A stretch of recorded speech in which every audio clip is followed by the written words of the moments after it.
and perhaps answer a few of them, that would be great. Thank you again, Rahul. Sure. Great. So this concludes our morning session. We are close to about 1. We would like to take a brief lunch break and reconvene at 3 for our evening session with 3 of our speakers. So thank you and see you again at 3.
Shall we begin?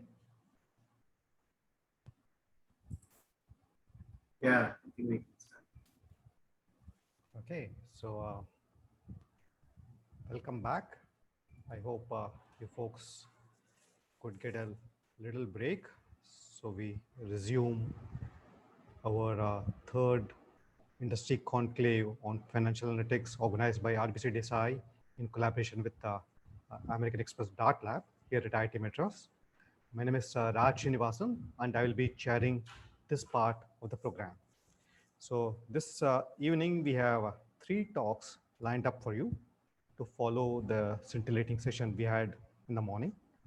Our second and third presentations are going to be given by speakers from Societe Generale and from Goldman Sachs.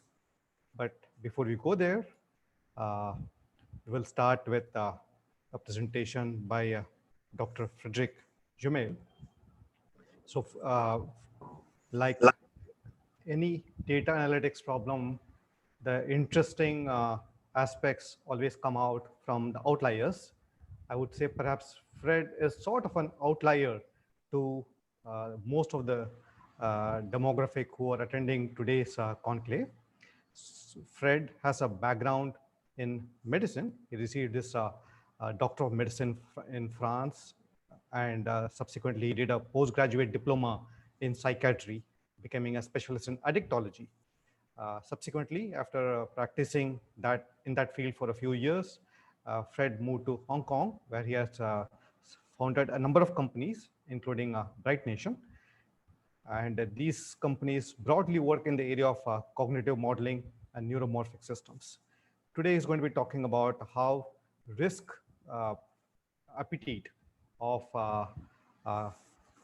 people could be inferred from using a handheld device.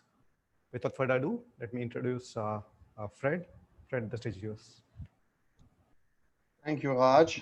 Good afternoon. First of all, let me thank you, IIT Madras and American Express, Professor Rajagopalan, Professor Nandan, for the opportunity to talk at this conclave.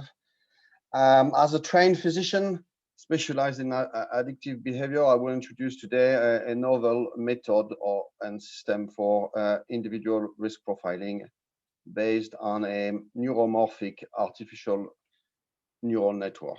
My team and I have developed a new solution for the financial services to appraise risk tolerance and creditworthiness that is ready to become a new data point to facilitate customer assessment and create economic scenario for decision making, such as lending money, underwriting insurance, or just selling the right investment to the right customer. So I will put on share my screen.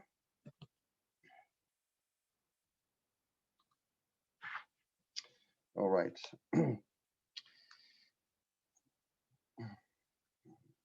That is.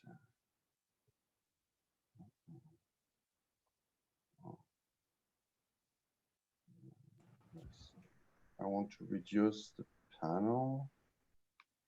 Oh, sorry. It's on the view.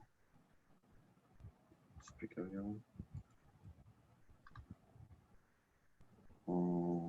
Can I get the other view? Oh, that's strange. So Fred, your presentation, we could see it a minute ago. Okay, so I can share. Oh. Yes.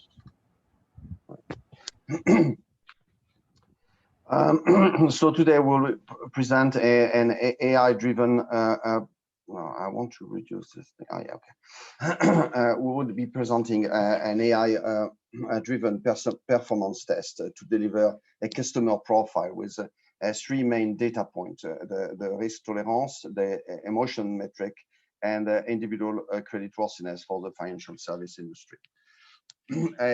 It's actually based on an online short interview with a series of 30 questions on the user value, combined with an emotion facial recognition. It's operating on portable device. It's a web app interacting with the cloud, taking the user information directly from the user device. There is no storage whatsoever, so that guarantee user privacy and end-to-end encryption to guarantee user security. The timing of the assessment, of course, depends on the user need.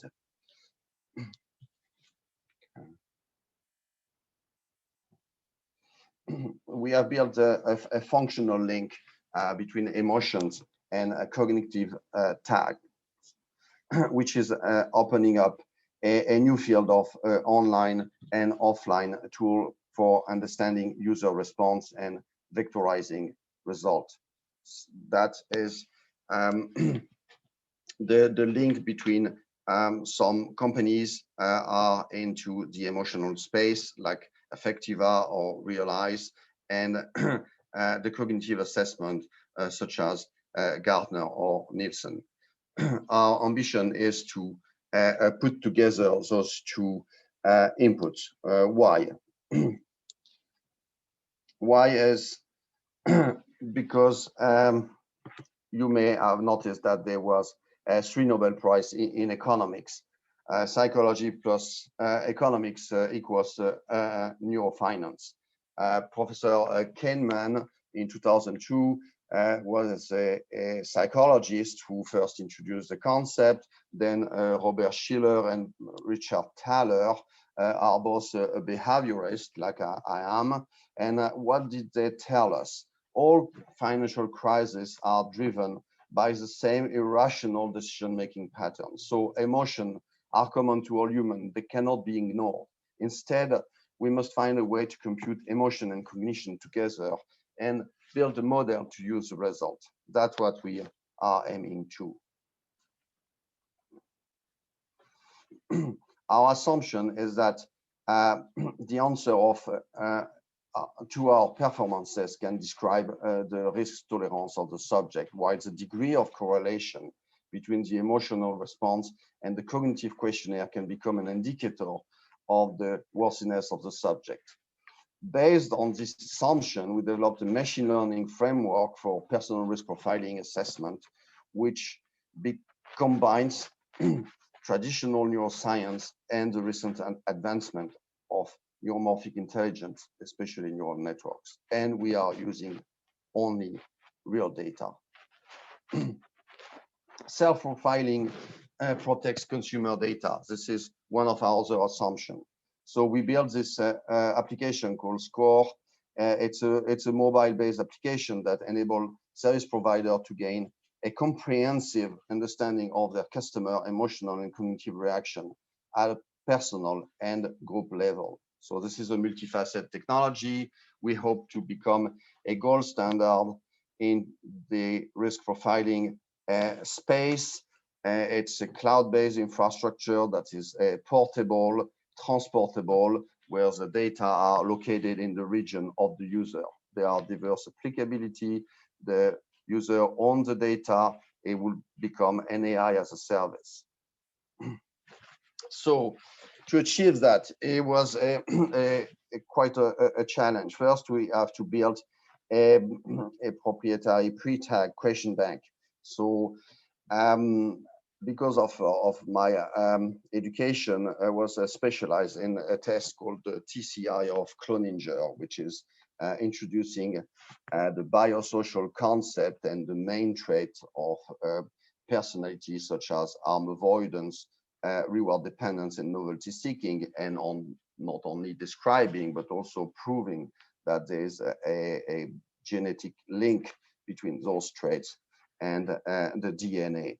So it was the challenge was to build a sufficient question bank with 600 questions with different types. So I describe here the major type, which are related to straightforward and obvious situation in life, and minor types related to more complex ID and subjective problems that will be put together in a certain order to make the blueprint of the questionnaire we're using for the users. Of course, 600 questions, 30 questions per test. So you imagine there's a matrix of random picking and shuffling of all the questions that makes each test unique. So when the user is taking the test, each answer is generating 1 point that goes to one of the 3 bins. The highest number in the bin becomes the first trait of temperament, and while the second highest is assumed to be the secondary trait until the combination can be validated by the ANN, so the neural network of the app. The interview is timed to evaluate the user brain processing time during the Q&A of the test. The user experience has been designed to offer a seamless experience to the user. That is practically how it will look like, the data input and the data output. This is also built for multiple language. So far we have English and Chinese because we are based in Hong Kong, but also French and Japanese.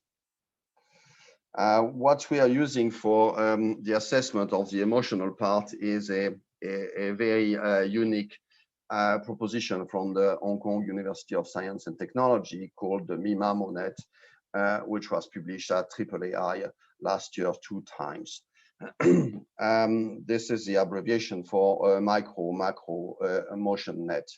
Is the first to apply phase difference and achieve a significant gain using a 2-stream convolutional neural network to model the micromotion and a recurrent neural network to model the macromotion.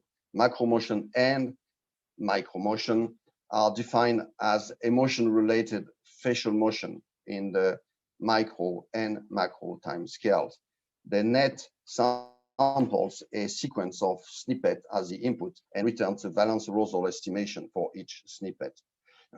When the subject is presented with the risk-related question of our questionnaire or the question bank, the MIMA-MONET can analyze both the instantaneous facial movement in a very short time and the consistent facial movement in a relatively long time period. So how it looks like in a more visual way. So the 2-stream CNN has a pre-trained RSNet 50 and a temporal stream, and they are linked. I mean, each snippet goes through that. It's a double stream, and the snippet benefit of a comparison by a GRU unique or recurrent neural network. The output would look like this scale of very simple of valence arousal, valence being the positive or negative type of emotion, and arousal the excitement of the user during the interview. It could be triggered by the question, especially when a question value or specific part of the user life, let's say couple life, children, or prospective financial expectation, financial projection. The questions bank, the question bank is actually very diverse, and the idea was to assess all part of one life, because we have noticed going through many questionnaires in banking that they only talk about money, but your client is not only about his money. It's also about his life, about his children result, his grandmother who's dying, or other situation like this. So that also matters in the life, and also it can influence the economic scenario of your client. So to also visualize how the MIMA-MONET described here, just will give an input to the artificial net for risk profiling. So it will be just one of the input in the input layer. The other one are actually the cognitive tag and the answer to the question. So that's how we process it. In a bit more a commercial presentation. So you have the user here who is taking the interview.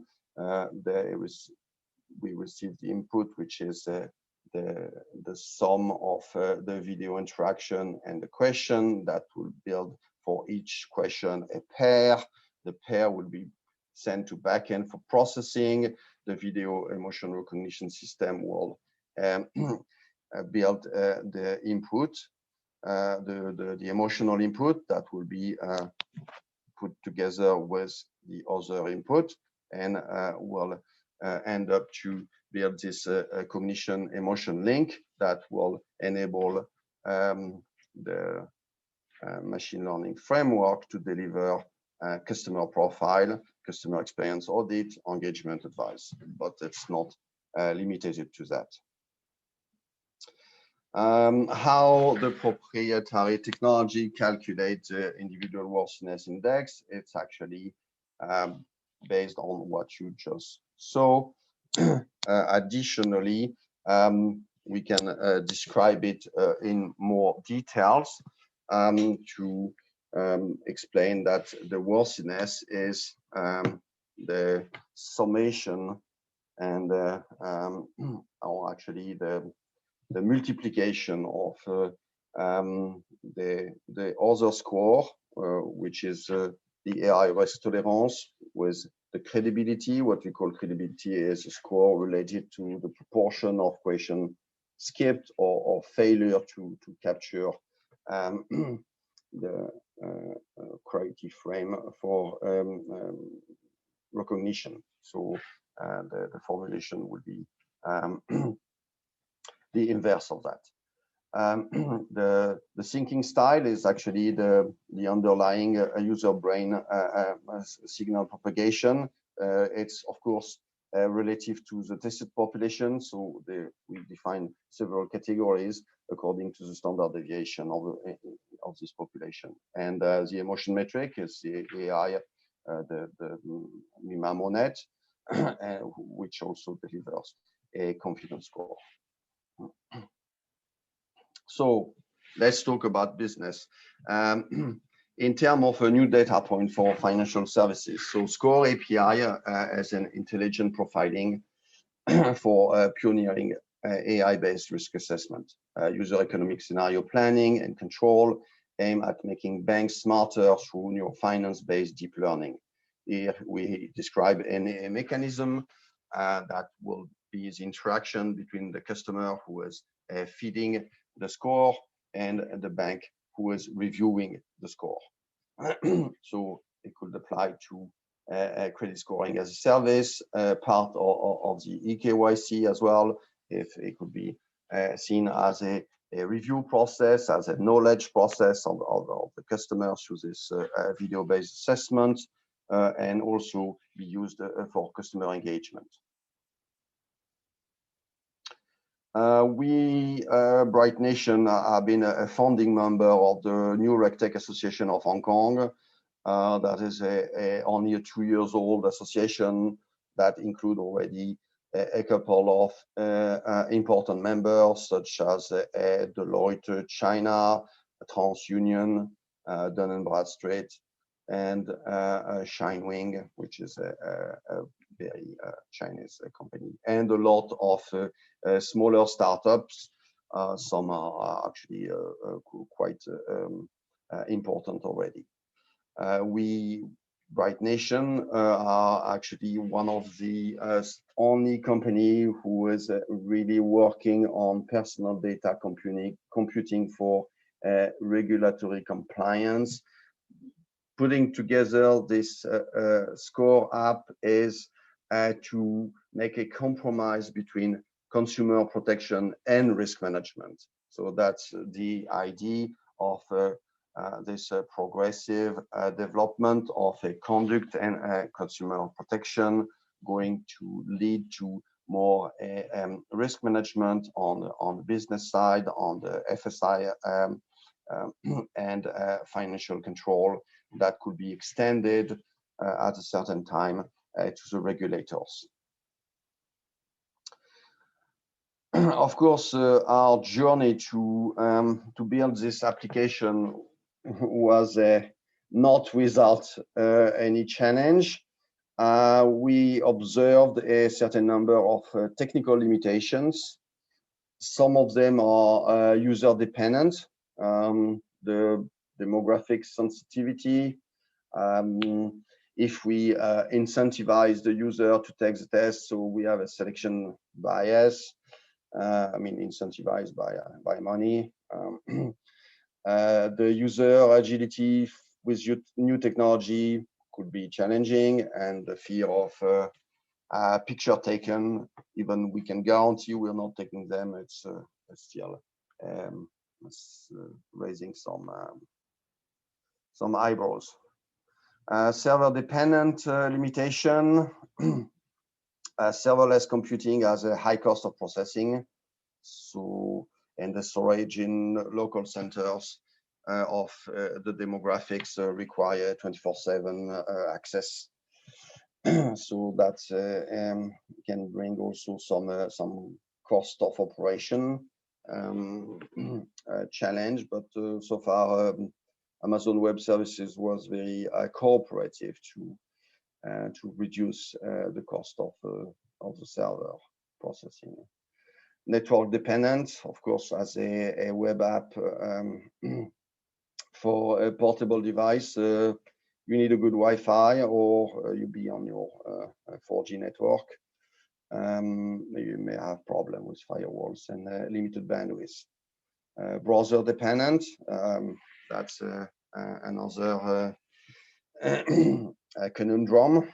The commercial browser prohibit video capture online, so leading for now to an hybrid model capturing only 6 frames per second at an average resolution. We would expect to do much more frame per second, but that's the limitation we have.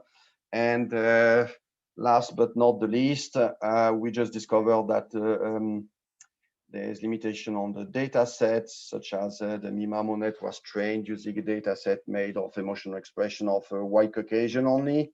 So that can prove quite inefficient with user of other culture, country, or skin tones. So we already worked on all this limitation with innovative solutions to try to launch the app in the best condition possible. So we have an ongoing small research project on shallow neural network to allow a front-end selection of the best frames. So it's called the bandwidth-aware video emotion recognition in the cloud. Multitask emotion recognition. So that's an advanced version of the MIMA monet that combines actually facial action units and basic emotion recognition with the Valence results. So this API was also built by Hong Kong UST and will be replacing MIMA monet in our app score. The self-annotation tool. So that's in order to try to make a bigger and also a stronger and more representative data set, which I call the multicultural training data set. We are building a new type of website for collecting data that would use the multitask emotion recognition and ask for the contribution of the user to validate or not the emotion estimation of the device. And so we hope to be able to release this website within a few months.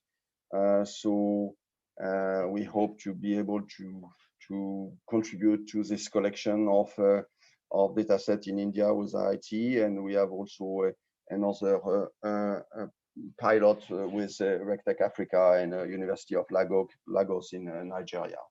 But the interest of having a self-annotation tool on a website is that the access will be global. So we could actually ask for different pilots in different countries and build a new data set much faster and easier than with a manual annotation and a team that could take months to succeed. That is to explain that we protected our technology highly. We also have another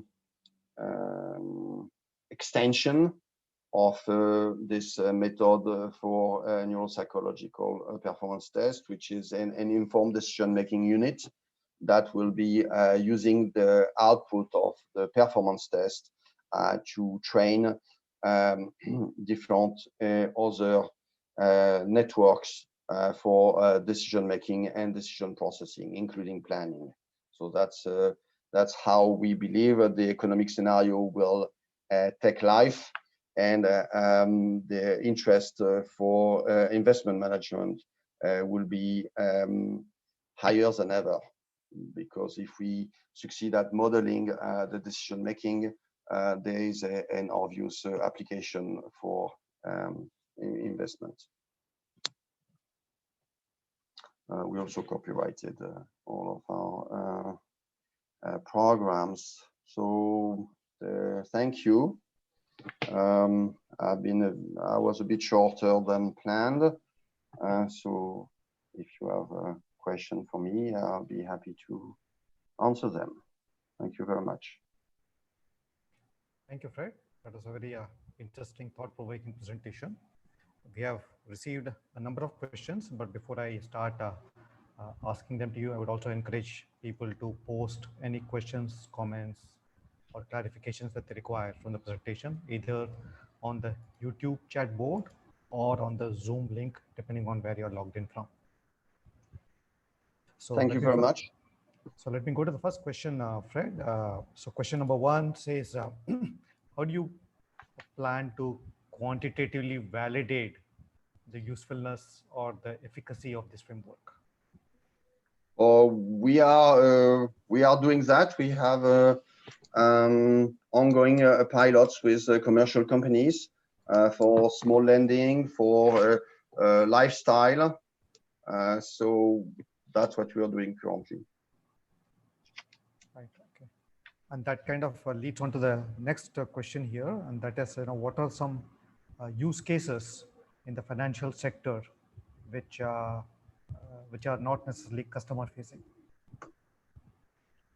What I'm not sure to see what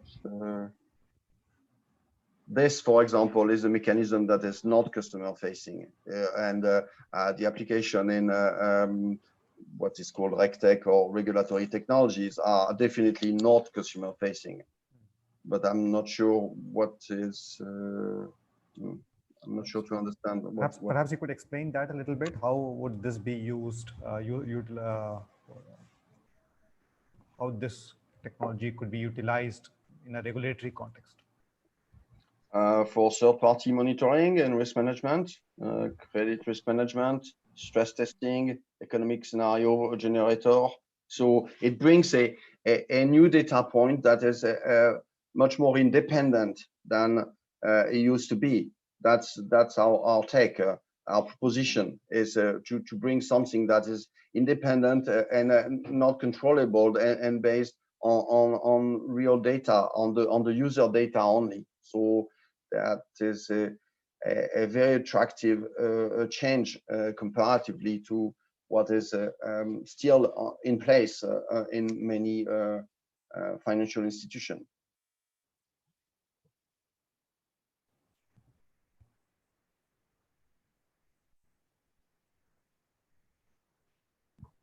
Okay, looks like my connection was gone for a short while. So let me repeat the question. So the question was,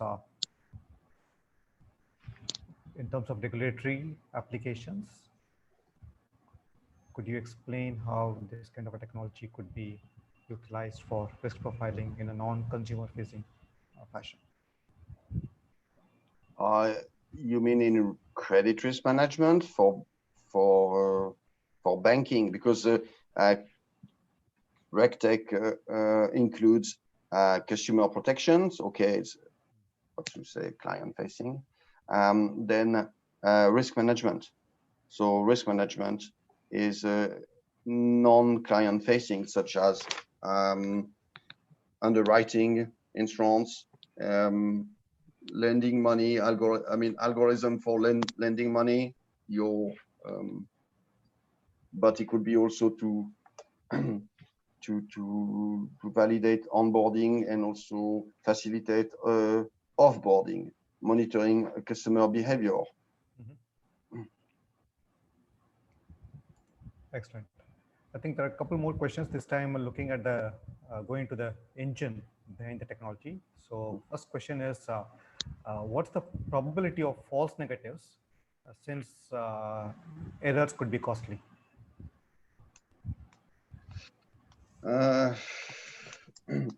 We have the accuracy of this system is very high. We considering we are not considering releasing the result if we are below 90%. So, and most of everything we released is about 95, 97% accuracy. So, yeah, I know that false negative could be costly, but well, we cannot eliminate them completely, that's for sure. I don't see any technology capable of that. And I think the other follow-up question is, would the user be informed on how the app works on using facial emotion detection? Is it possible for a user to manipulate it, to game the system and try to mislead it? Yeah, if they want to pay and because when you finish your demographics, so there is a payment app here, usually Stripe, but so you cannot start the video without paying if you have to pay, or if it's your client as a company, so you actually pay for your client. But there is a barrier here that stop the access for people who wants to gamify it. So it could be the client who wants himself to profile himself, so he has to pay, or if this is the customer of a bank, the access, the API access is at this level. So there is no way you can gamify the app. So, so in a case where the bank is the customer, which is requiring a person to undergo this risk profiling, is Yes. it possible for the customer to try to cheat the system if he knows what's the underlying technology which it uses to detect his risk profile? No, I don't believe there is a way to cheat the system. You can actually don't show up because if you don't show up, so there is this system that actually will here reduce your credibility, and there's only 6 skip or failure possible, which is 20%.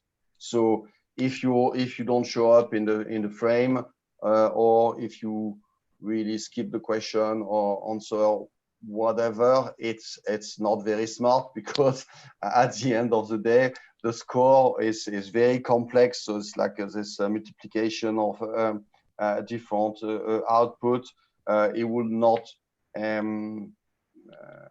it will not resemble the customer. So that would be all for nothing. Okay, I think perhaps the analogy that is being referred to here is trying to cheat a lie detector, just like it is possible perhaps to learn how to get around a lie detector. Is there a way to get around the risk profiling if the risk profiling is made compulsory by the bank? Yeah, it's not a lie detector, because a lie detector is a very physical, basic system that takes your heart rate and your movement of your chest and things like that. It's possible for highly trained operative to not have this kind of output to the lie detector, but this is not a lie detector, and the complexity of the input and the output makes it. Well, I don't see any way to take it down. But if anyone wants to challenge me, fine. It's online. You can try. Okay, I think the next question has a similar flavor. So we're not talking about professional gamblers here. We're talking about risk profiles of investment professionals.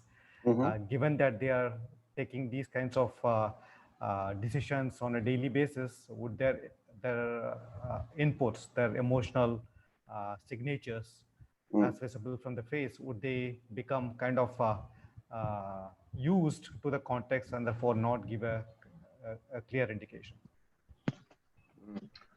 Yes, that's a good question, but again, this is the the pairing between the video interaction and the question bank, so the type of question and the answer to the question and the emotion is based also on the training of this machine.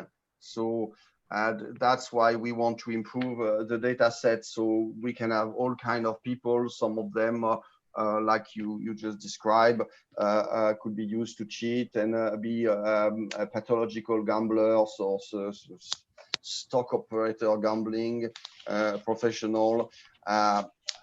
They will be included in that as a case. So that's the bigger is our data set, the more precise would be our system to give a correct and appropriate worthiness index for each individual, because that's part of the forward and back propagation until we have adjusted the weight and bias. That's part of the training to make sure that for a lot of different cases that are maybe outliers that could be on the limits of the normal population will also be recognized here. Okay, so the number of questions in a similar vein, but in the interest of time, I'm going to take just one last question. And it builds on a concept that we were discussing earlier in the morning, and that is interpretability of the models and the importance of that. So the question for you, Fred, is regulators are very picky about using technology unless it is interpretable. So how would it play out in this particular context?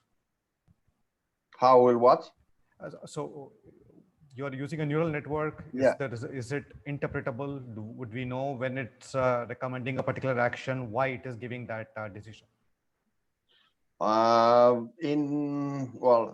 don't know about your regulator, but in Hong Kong, this feed-forward type of neural network is supervised and it's acceptable by the regulator, because it's a simple system. It's a supervised, fully connected, feed-forward, and we just use back propagation for the training. So that's an acceptable system for the regulator here in Hong Kong, so the Hong Kong Monetary Authority, because it's supervised. So they don't accept so far the non-supervised, but this is part of the acceptable system.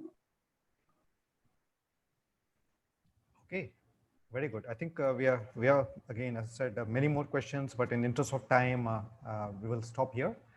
Thank you very much, Fred, for a very interesting, thought-provoking presentation. Thank you very much for having me, and I look forward to read the other questions. Absolutely. Thank you. So if you could take a few minutes to respond to them on YouTube chat, that will be great. Absolutely. And those of you who have still more questions for Dr. Fred Jamail, please feel free to go on to YouTube chat and post those questions on that forum. So now I go to the Q&A. This is where there is. That will be in the YouTube chat. So if you could go to YouTube, we'll send you a link to that. Oh, okay. Thank you. Thank you very much. Thank you, Fred. Okay, now I think it's